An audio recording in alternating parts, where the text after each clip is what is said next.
নরসিংদীর পলাশে ভাগদী বিদ্যুৎ সাবস্টেশনে ডাকাতি হয়েছে। তার কেটে নেয় ভাগদী সহ 4টি গ্রামে বন্ধ রয়েছে বিদ্যুৎ সরবরাহ।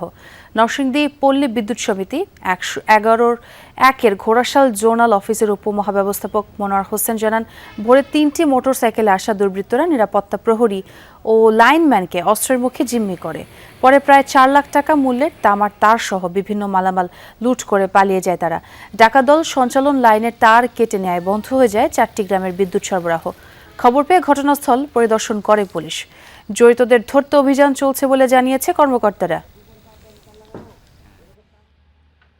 মোটরসাইকেল নিয়ে এসে আমাদের বাগদি সাব স্টেশনে প্রবেশ করে এবং আমাদের সিকিউরিটি গার্ড এবং লাইনম্যানদের জিম্মি করে আমাদের বিদ্যুৎ সরবরাহের যে এসিআর, সেটা যে রাইজারের তার রয়েছে, তামার তার, এগুলা খুলে নিয়ে যায় এবং কি বিভিন্ন মূল্যবান যন্ত্রাংশ তারা খুলে নিয়ে যায়। আমাদের লোকদের দেশীয় অস্ত্রশস্ত্র দ্বারা তারা জিম্মি করে রাখে।